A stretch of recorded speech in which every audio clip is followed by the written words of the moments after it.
Like, share, subscribe and click on the bell icon to never miss an update from Epic.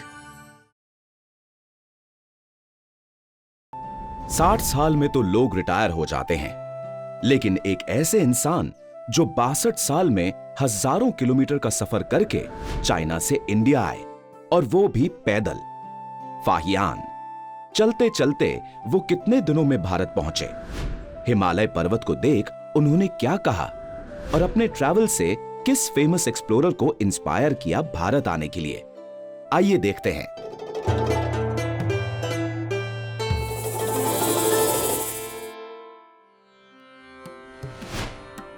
विनय पिटिका मतलब अनुशासन की टोकरी। ये वो खास किताब थी जिसको पाने के लिए 62 साल के फाहियान पैदल भारत के लिए चल पड़े। इस किताब में मंक्स के लिए अनुशासन और नियम कानून लिखे थे, लेकिन एक किताब के लिए इतना लंबा सफर क्यों? इसे समझने के लिए हमें फाहियान के बचपन में जाना होगा।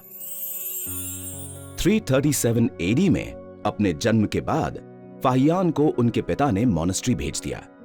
वो मॉनेस्ट्री के शांत वातावरण में इतने ढल गए कि जब उनके घर वाले उन्हें मॉनेस्ट्री से लेने आए तो उन्होंने घर जाने से इनकार कर दिया।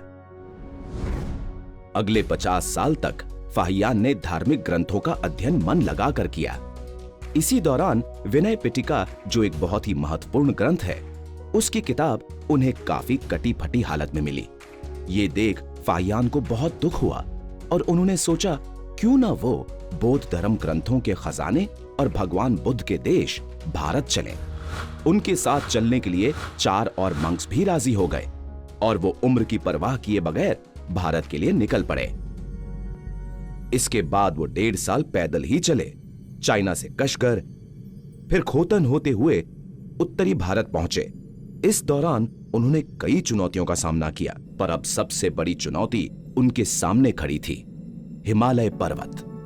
हिमालय को पैदल पार करना अपनी जान से खेलने जैसा था, और फाहियान के पास उनके पक्के इरादे को छोड़कर कोई साधन नहीं था।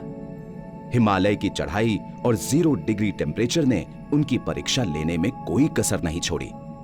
उनके एक साथी की चढ़ाई करते वक्त जान भी चली गई। साथी ने मरते समय उन्हें आगे जाने से सावधान भी किया।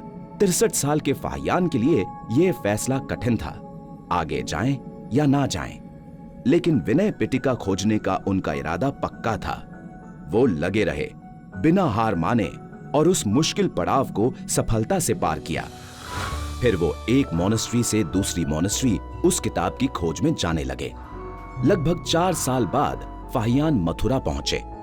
वो अब 67 साल के हो गए थे। अपनी किताब में वो मथुरा को मा ताऊ लोड नाम से लिखते हैं, जिसका मतलब है मोरों का शहर। वो बताते हैं कि मथुरा के दक्षिण में जो राज्य था उसे मध्य देश कहते थे। ये मथुरा से लेकर पाटलिपुत्र तक फैला हुआ था। फाहियान कुछ ऐसी चीजों के बारे में लिखते हैं जिनका अस्तित्व अभी नहीं है, जैसे श्रावस्ती में स्थित जीतवन मॉनेस्ट्री। उन्हें पूरा यकीन था कि जीतवन में विनय पिटिका मिल ही जाएगी, क्योंकि वहां भगवान बुद्ध ने खुद निवास किया था।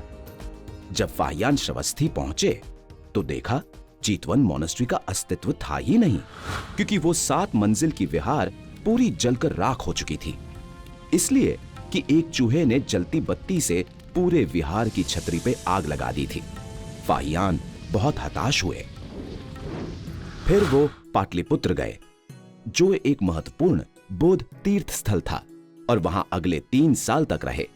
पाटलिपुत्र में सम्राट अशोक के महल को देखकर तो वो बिल्कुल मोहित ही हो गए थे। वो अपनी किताब में इसका वर्णन करते हैं। महल को देखकर ऐसा लगता है जैसे इसका निर्माण किसी मनुष्य ने नहीं, बल्कि स्वयं देवता ने किया हो। अब भी पटना के कुमराहर इलाके में इस भव्य महल के कुछ अवशेष बचे हैं। फाहियान के लिए विनय पिटिका खोजना बहुत मुश्किल हो रहा था। उत्तर भारत के सभी विहारों में उन्हें निराशा हाथ लगी, लेकिन आखिर पाटलिपुत्र में उन्हें एक महायान मॉनेस्ट्री में विनय पिटिका मिल गई।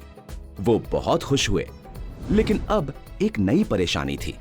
किताब संस्कृत में थी, जो भाषा उन्हें आती नहीं।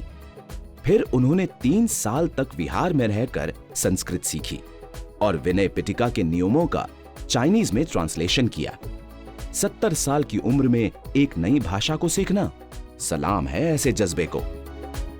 फाहियान की 15 साल की यात्रा में उन्होंने 6 साल मध्य देश पहुंचने में लगाए, फिर 6 साल मध्य देश के ब्राह्मण में और 3 साल विनय पिटिका की ट्रांसलेशन में।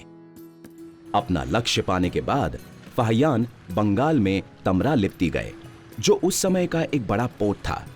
वहां से समुद्री रास्ते से वाया श्रीलंका चाइना के लिए रवाना हो गए। वो 72 साल के थे जब उन्होंने अपनी ऐतिहासिक भारत यात्रा को पूरा किया। अपने बाद फाहियान ने चाइना के 2 और महान एक्सप्लोरर्स ह्यूनसांग और आइसिंग को भी भारत जाने के लिए इंस्पायर किया। भारत की मुश्किल यात्रा पर जब ह्यूनसांग और आइसिंग को संदेह हुआ होगा, तो वो शायद यही सोचकर अपने आप को हौसला देते होंगे कि अगर फाहियान ने किया है तो हम भी कर सकते हैं। अगले एपिक एक्सप्लोरर हैं थॉमस स्टीवेंस, जो अपनी पेनी के साथ दुनिया की सैर पे निकल गए।